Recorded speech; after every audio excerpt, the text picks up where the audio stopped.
what's going on, folks? I want to welcome you back to another edition of the Agents of Inclusion podcast, powered by Special Olympics and Odyssey. My name is JR from the JR Sport Brief Show on CBS Sports Radio. I need to remind you, we have new episodes with new guests dropping every Wednesday. Make sure you're subscribed to get the latest, but then most importantly, to go ahead and get involved. Today's guest is one of the most inspirational people I have ever met or spoken to. Her name is Loretta Claiborne. She's the Chief Inspiration Officer for Special Olympics and is the first athlete to sit on its board of directors. She's completed 26 marathons, is a fourth-degree black belt. Denzel Washington presented her with the Arthur Ashe ESPY Award for Courage. Disney made a movie about her, The Loretta Claiborne Story. She's met presidents and has been all over the world. All of this growing up in York, Pennsylvania, with 6 siblings and just her mom.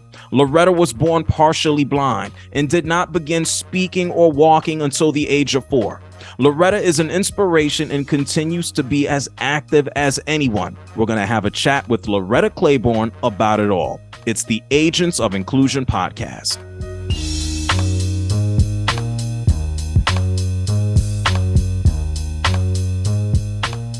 And so I'm glad to have here with us on another edition of the Agents of Inclusion podcast, an amazing story, Loretta Claiborne. Loretta, thank you for taking the time to talk with us. No problem. I'm just here. It's nasty outside, so. Look, we got a lot to talk about. It could be nasty outside. I know the weather's changing in a lot of places.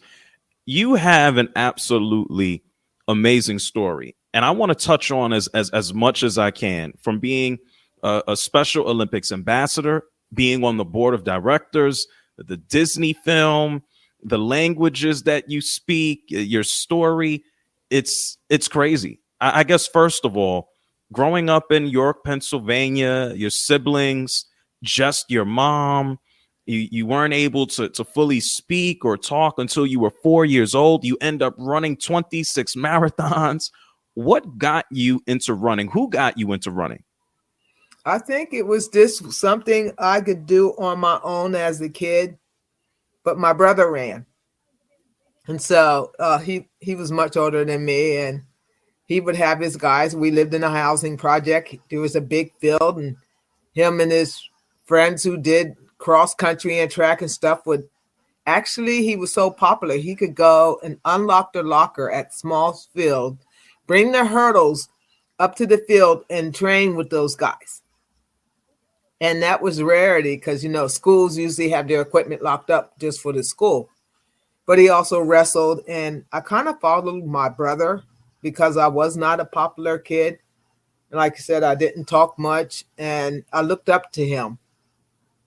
And I think it was just he ran, and then I ran. I started running in 1966 at the age of 12. Wow. Starting at 12. And we know schools are much different now than they were at that point in time. And even today, the Special Olympics is working to have more unified champion schools across the country where people with and without disabilities could just go and play sports. You had an issue with your foot. You didn't walk until you were 4. You were partially blind in one eye. And then at 12, you were able to still go out there and run. How difficult was it? Were you afraid? Did you have all the confidence from your brother? How was that experience when it was time to I got bullied a lot, so I didn't deal with regular kids. And I remember there's some other kids in the housing project who had the same challenges as I did, but they went off to institutions, so they kind of disappeared. And my mother wanted me to be with her family. There were 7 living children, 2 didn't make it into this world. And she wanted to keep us together. And of course she fought. And her big thing was, you're going to keep my daughter. You got a special education class. And it's going to be tough on her. But, life is tough. Life was tough on, like she would say, life was tough on her as a mother, even before she became a mother because of the color of her skin. But she always did tell me, she says, hey, this is a part of life. You got to learn to deal with it. And basically, I got to say that between good people in my life along the way, and I started meeting a lot of those good people after I got into Special Olympics. A lot of people think Special Olympics is just sport. It's not.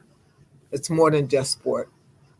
It's to me, it was a blessing because when I got into Special Olympics, I tried to get on the track team in school, which I tried to start the track team. Really, there was no Title IX, and these girls came to me and said, "Hey, we want a track team."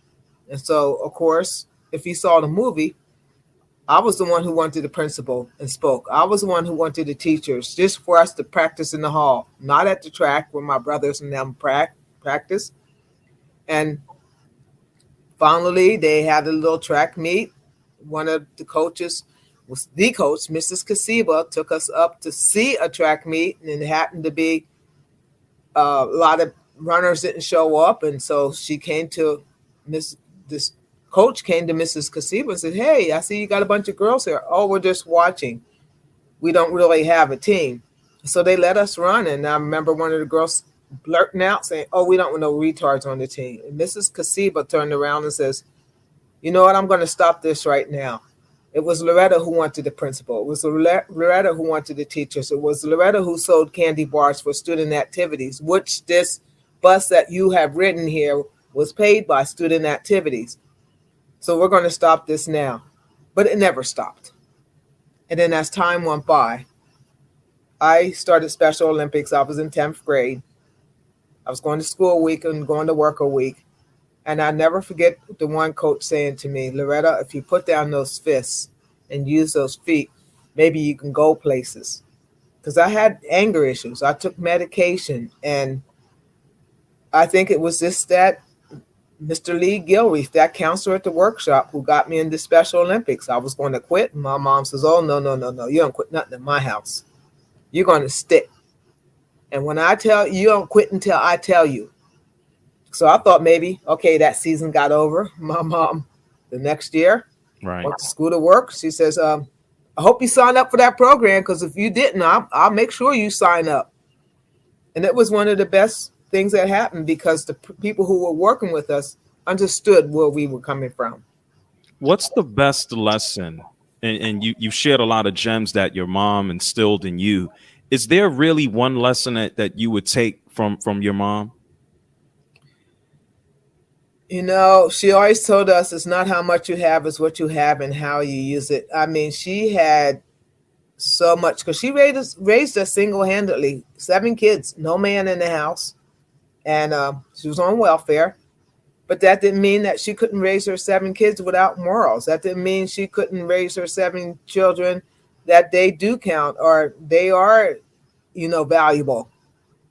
And even though she's seen segregation because of color of skin, I didn't think she wanted me to see the segregation, not only because of color of my skin, but for my abilities to learn. And she just kept at me, says, it's not how much you have, it's what you have and how you use it. And I think that's the best thing. It's not how much you have, it's what you have and how you use it. And You when I started Special Olympics, I seen an opportunity. I couldn't be on that school track team, but I could be in Special Olympics. And it was sport that drew me. It was a free sandwich that drew me to the Special Olympics. So it was, my mom always said when I walk out the door, remember, you don't take nothing free because there isn't nothing free. You think you're going to get something free? It might be free today, but they're going to ask for something. And I think, yeah, I did take that free sandwich. Weeks later, she got the call. She said, you're going to think twice before you pick up another free sandwich. But it was the best free that I ever had.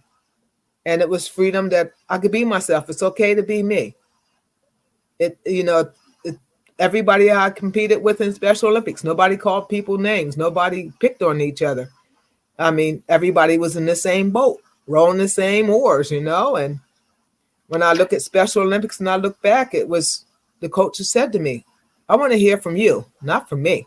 I want you to use your voice. I want you to tell me what you want to do. Do you want to do the 300 or the 50?" you were able to take all of those experiences from being excluded to being a part of Special Olympics and being included, and then doing even more to show people that you can go out and do whatever. You have run 26 marathons.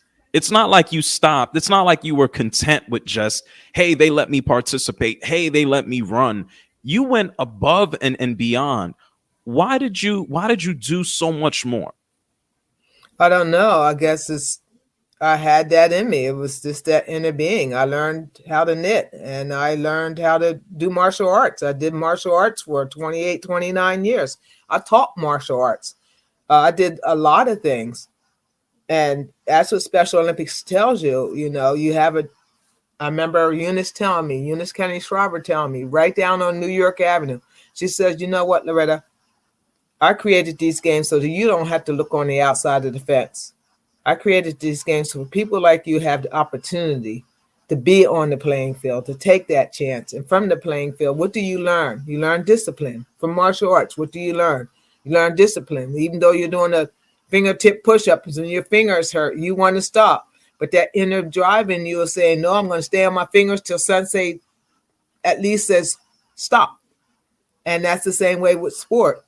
You start it and you get involved in sport, but then you take it from the playing field out into real life. I own my own home now. I just got done running down to the post office yesterday to put in my taxes. So it was that drive. And I found out nobody's going to be here behind me to push me. So I have to want that drive and to go on to be disciplined. You talk about your other experiences. You speak multiple languages. You've been I around. don't speak multiple languages to kind of communicate.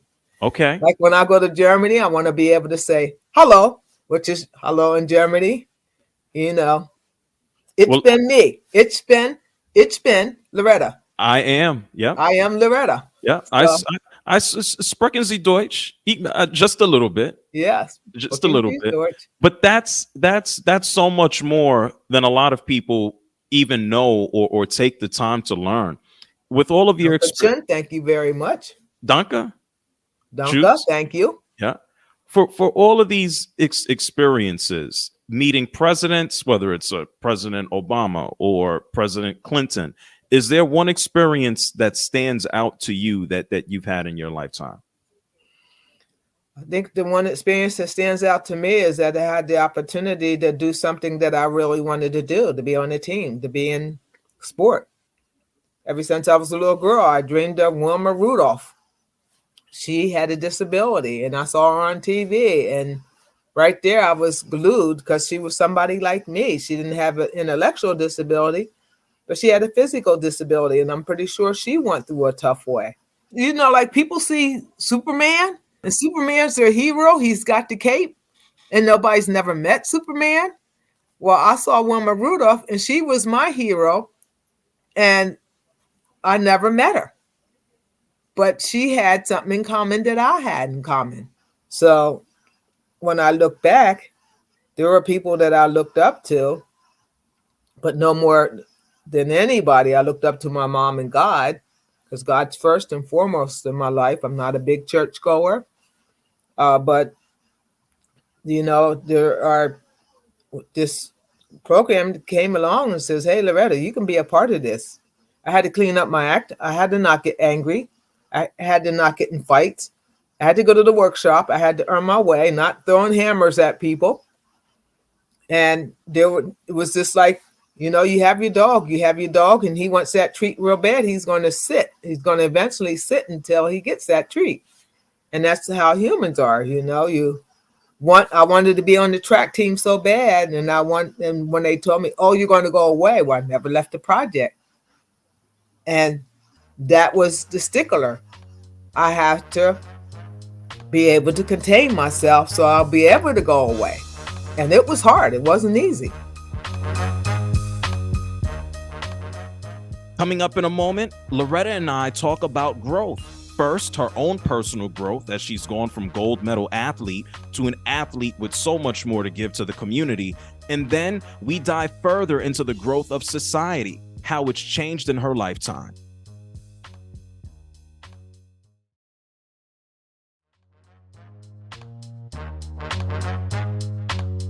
Loretta Claiborne began participating in Special Olympics in 1970. Over her 5 decades of competing, she's won 6 gold medals at the World Games. Now, she's a veteran, and she shared how she balances her time to continue training and competing against taking time to help others and further the cause and grow the next generation of athletes. How has sports helped make all of the connections you've made in your life? Well, it's just like I remember one time I read the story, and it was about Oprah Winfrey, and she was just becoming of herself, and some other famous person was telling her how to balance out taxes because he had a problem with taxes. And he said to her, Oprah, if you have $100, you take that $100 and take 40 of that $100 and put it away. That's for Uncle Sam. It says, now you have $60. You take your $60, and like she says, well, she had a solution. She'll take her put that 40 away for Uncle Sam so she wouldn't get in trouble. Then she would break that 60 down to so much to spend, so much to put away for later, and so much to enjoy herself. So that's basically how I use my time. I take so much for my competition. I'm I was driven to I love competing. That's just my way. Ever since I was a kid, I've always loved to compete. So I make sure that I try to balance it out with this is my time for competing, working out. When I go to the Y tomorrow, that's my time. There's no cell phone at my YMCA. I don't, the girl next to me, she's riding on her bike, not using her arms. She's riding and she's talking on the phone. And I'm up there on my elliptical using my arms. This is my time. This is my time to work out. I come home from the Y, I rest a little bit, and then I might go out and get a run in. Like yesterday, I came home, I had to prepare for my skating competition last night. So it's basically, you just learn how to balance things out. I take that pie like the money, that 100%, 40, 60, 20, 20. When you look back at so many of the changes we've had in society just over your lifetime, how people approach school, how people look at education, how we look at being unified has changed, but there's always still much more work to be We still done. got a long way to go. We come so far in the 50 years. Remember when I came up, all my friends were disappearing. They were going away and they were going to institutions. And I went to see 2 schools that I was going to basically live at, one of those schools. And I said to my mom, I want to go away to those kind of schools because there's people like me. But she didn't have that in her mind. I want you to go to regular school and to be the best that you can be and earn a diploma and not a certificate. She wanted a real diploma. And she was determined that I was going to make it. She got behind me and I made it. And now when I look back at Special Olympics, started out with just a couple of athletes. Now I figured how many million athletes across the globe. And not only is it promoting sport, but it's promoting inclusion. And my theory is if you live on this earth, institutions are very, very few nowadays. I think everyone should have a crack at life. I think everyone should have a crack to want to do the track or do something. But I also think that everyone has the chance or the crack at the bat to be the best that they can be and to be inclusive, whether it's in the community. And that's what Special Olympics is teaching. Starting with the young kids, talking to them about people who are differently able. As they get into middle school and high school, they do it through a sports program. As they get into college, it's a sports and mentor program. And the next thing you know, people are bonding because my theory is we all got to live on this earth together. We all should be able to work and play and be our best together. What's a separated, segregated world? A terrible one. A bad Terrible one. We see it. But when you see people with intellectual and physical disabilities being the best that they can be, the young man who has a sock company, Crazy Socks, you see on TV, there's a group of people up in the northern part of the United States. Actually, it's in Connecticut. It's a whole coffee shop and it's ran by people with intellectual disability. So those powers wouldn't happen. Those things wouldn't happen if it didn't start out somewhere, some way, and somehow. And I think Special Olympics was the main thing that started it out. Because remember, in the 60s, Most people like me were in institutions today. We're all over the place. We're working. I have a friend that works at a hospital. He gives me the update. And I said, how many COVID people are in the hospital? And he'll give me a little update. He's my tennis partner. But just to see our people succeeding, driving cars and everything. I can't drive a car, but hey, I make do in this old world. Is there a favorite place that you've been to, or place that you want to go that you haven't been yet? No, there's, there's a lot to see right here in the United States that I haven't been. And I like to see where I live at first. But I did like the Middle East. Okay. Why? I don't know the people, the Crown Prince, how he now knows because it was sort of a closed country, but it was him that came and says these people are people of determination, and it wasn't just for Special Olympic Games. There, it was still today. They Their people are people of determination, and he wants his country to be an inclusive country, starting with the schools. So there's students with intellectual disabilities that can go to regular schools. He wants to see that happen. He loves Unify.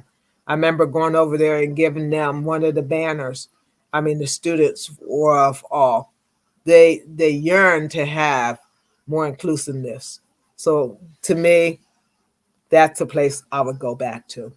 If I may ask, if it's not too personal, I know you've met President Obama. Yes. What was that conversation? What did he say? What did y'all talk about? It was at the White House. I met him a couple times, and those places are so busy. But we talked about a little bit of everything from A to Z. And I never forget what struck me was something he was saying to Mr. Shriver, Tim Shriver. He said, you know, I think in this world, there are other people who will have changes made for them, for their rights, before your people would have changes made for them, for their equal rights. Your mother has spent the last 40 or 50 years fighting for people with ID to be inclusive, to be more accepted, whether it's in the job or in the community or on the playing field.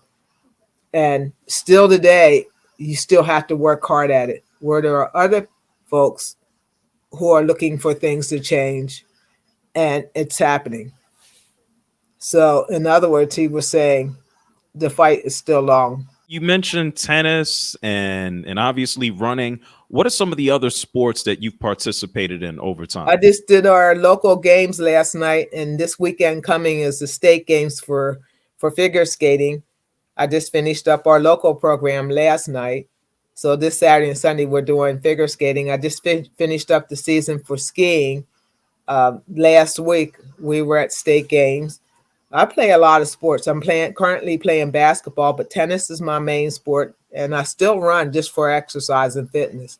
But I do a lot of sports. I do floor hockey right now. We're having a hard time getting a floor hockey coach. I played soccer. I swam. I did softball. You name the sport, I basically did it, with the So exception of equestrian. so there's no slowing down here for you, Loretta. Oh, no, no, no, no. You stop moving, that's it. Is there a sport or is there a venture that you haven't done or tried yet that you want to get into? I would like to try equestrian, but we don't have horses in the city. So, it's, where are you going to put a horse in the city? Row houses. We Enough can with dogs. we can get you out to I guess a ranch. I think that's quite possible. I feel like that's something that you're eventually going to check off your bucket list, right? Actually, I just love sport.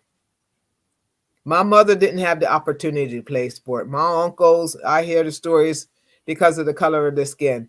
And I remember one time sitting on the end of my mother's bed. She said, "You see all that tennis you're doing and basketball and all those sports? Let me tell you something.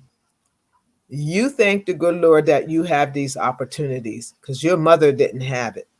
So I look at sport differently than a lot of my athletic friends do because my mother didn't have sport. she was denied sport. Her uncles were denied sport. And so I have this wonderful opportunity to play sport. And it was always my dream to play sport and my dream in reality to be able to play tennis. Because I remember the story that my mother said about, oh, only thing the people like us did, blacks, was pick up the balls off the tennis court for the club people. We were not allowed to join those clubs. So you thank the good Lord that you had this blessing and opportunity. So I also thank Special Olympics for this blessing and opportunity because it's a blessing that's really changed my life. There is a massive event. We were talking a little bit of German, a little bit of Deutsch. There Yeah. is a big, Speaking of Deutsch, yeah, yeah, yeah. There's a bunch of events. One big event going down in the summertime. Explain to everyone the Special Olympics World Games. It's going to take place in Berlin in June. Tell us about it. yes, Special Olympics World Games is really, it starts out with your local games, which is all over every community around the world. Then you go to the States. And then different states have different ways of picking their athletes to how they go to the States. Here, you get chosen if you get a gold medal. Some people doing some kind of like they would interview people and see if they're the right candidate. Well, then from that, from in our state, you get a gold medal. Then you go to a camp, which we went to in November, and that determines whether are qualified to go because it could be your behavior to hold you back. But when you get to the World Games, that is our world stage. That is our Olympics, to be on that stage. And I am so, so happy to be on that stage because there'll be so many athletes at these games. I don't know the number, maybe 6,000 to 7,000 athletes. I could be wrong on that number, but they come from all around the world. And a lot of the athletes, like our tennis team from the United States, is 4 unified teams. So that's 8 athletes that are paired together, 4 with intellectual disability and 4 without. And then 2 traditional athletes, me and a young lady from California named Heidi. So we're the 2 traditional athletes, but there's 4 unified teams. Our soccer team from the United States is unified. Our basketball team is unified. So it's like they say, it's to me, it's one of my highlights. And at my age, I've to be able to go out there and put that tennis racket and that ball together and hit it and play, probably against people much younger than I. I'm not about, oh, I'm going to get the gold. I'm about, oh, I have this opportunity and I'm going to make it the best to represent not only myself, but to represent my country and my people around the world who have ID the same as I do. I can't wait to get out there and go myself. You have so many amazing stories. You mentioned this. Disney made a movie about your life. You before We that, lived in the projects. yeah, They had a fancy house. and they made a whole movie. It's about you and your story of where you came from. What was that experience like? Almost 20 years ago, they made that film. It still kind of rings true. What was that like having it put together You and then know, I watching didn't it? at first. I'm not that kind of person that wanted them to do something like that. That was just not my forte. But a friend of mine, Nora Mason and Tim Shriver, they were both at me. I was volunteering up in Connecticut for like 2 or 3 years for the games. I would go up and do 1,000 piece mailings, and I'm sitting there putting these mailings together. Go out to volunteers, go out and speak and raise money. And they had this ideal, and they wanted this to possibly happen. And Nora would talk to me, Nora Mason. She still lives in Connecticut, and her husband and family. And Tim Shriver, who lives now in Washington, they've been talking to me for like 2 years. And I said, no, this is not my thing. This is not my thing. Then finally, one of them came together and says, Loretta, just think, if we make this movie, a lot of kids in school will see this movie. And they'll think differently about people who are different than they are. And I looked at her and I said, no, I'm not into this. And then she sat and talked to me. Tim sat and talked to me over his house when he was in Connecticut. I said, okay, I'm going to give in. Because my theory is If a kid on the other side of the track, whether they have intellectual disability or not, is looked at differently. That child with intellectual disability is looked at differently. The other people on the other side of the track who think that they can't be successful would see this that to say, yes, they can be successful if given a chance. So the movie was made for lower, I would say upper elementary, more or less upper elementary. And that's where you have to start to do acceptance. That's where you have, my mom always said prejudice is started at home. You start when kids are little to educate them about people who are different than they are.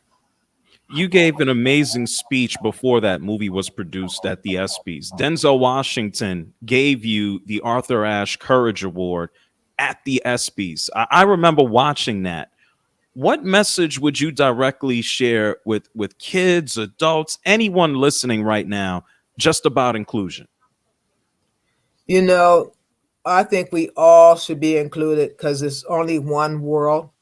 And my message is to everyone, there's one world, there's not 10 worlds, there's one.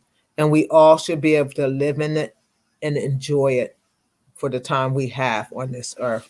That everyone should be counted in. Nobody should be looking on the other side of the fence. And I know it sounds like a pipe dream, but can it happen? I think it can if we start with ourselves in our own little community. Whether it's you opening the door, I go up to a little store, I'll probably go up to Turkey Hill today, get a cup of coffee before I go out running. And if I see somebody, I always say hi to them, whether they say hi back or not. And a lot of times I'm running and I'll say hi or hey, put my hand up. And a lot of times people say nothing. But I've also seen the turnaround in people, and it's took them a while. The same people that weren't saying nothing would put their hand up and say, hey, just to test them out. And I think we can live in this world. Everyone should have the opportunity to be included. I love it. I love it. Loretta, let me ask you this. When you're not running, exercising, keeping fit, inspiring people, what else are you doing for fun? What do you listen to? Do you have any favorite musicians, any artists? I love I got this little tablet thing and I go on and I watch all the African choirs. That's my latest thing to hear them because they have such beautiful music and it's youth who don't have nothing like the African Children's Choir. There's a lot of them. There's a Watoto Choir. I like to listen to them. It's mostly religious music, but they sing fun songs too. I like to knit. I knit and I crochet preemie hats for cancer. Actually, I'm sitting here and I got a bag of yarn here that would be turned into knockers. And this yarn, I see if you can see it. Yeah. This yarn would be turned into a prosthetic for women who have cancer and lose their breasts. I'll make the prosthetic and send them out to this company out in Washington State, and they'll wash them, clean them, and put them in cancer and stuff them and put them in cancer centers all over the country. And actually, I got a couple cancer centers now. I'm stuffing them and putting them in and still doing for that. And I knit preemie hats. I probably knitted well over 1,000 preemie hats for preemies for many hospitals. And that's what I do as my give back. I don't charge them anything. I mail it to them. And York Hospital here will say, hey, we need the neonatal unit where I go to the doctors at. I know there's a lady that works there. So I make the preemie hats. When I go out to get my teeth done, I drop a bag off, and that other patient who works at the neo place gets it. We have another center here that gets them. McGee Women's Hospital in Pittsburgh gets a lot of my hats. A hospital in North Dakota, I've never been there. I've never been to McGee, but I find things to do. You have found a whole lot to do. Right now, you got me crying on the other side of the microphone. You are the prime example of there's no stopping anybody from going out and doing anything. Can you Nope. just I could sit here with you It's all forever. about opportunity, and it's all about choices. If you have the choice to just want to sit, then that's your choice. But then remember, if you just want to sit, don't be upset when you see the person who wants to get up and move. So my choice is to get up and move. I'll probably I got my running clothes on now. So I got a jacket. I'll throw that on later on. I'll probably go up to Turkey Hill. I just had some breakfast. I'll go up to Turkey Hill, get a cup of coffee, mingle chat for maybe 15 minutes, come back, get my shoes on. I'll see if I'm having refit tonight. That's an exercise program. Tomorrow I'll get up and I'll be at the Y from 9:30 to 11:30 working out. And I take classes. So I just try to stay busy. Get up and move. Loretta, I want to thank you for joining us and sharing your story, giving some background to the film, the movie, your experiences. It's awesome. And I look forward to seeing you in Berlin. Tschüss. Yes. Tschüss. You got it. Tschüss. Bye. Loretta's story is awesome. It's the perfect example of never settling, stopping when someone tells you no, never being idle, and to never stop growing and just keep moving. Thank you again to Loretta Claiborne. If you'd like to get involved with Special Olympics as an athlete, a volunteer, or contributor in any type of way, go to specialolympics.org to find your local program.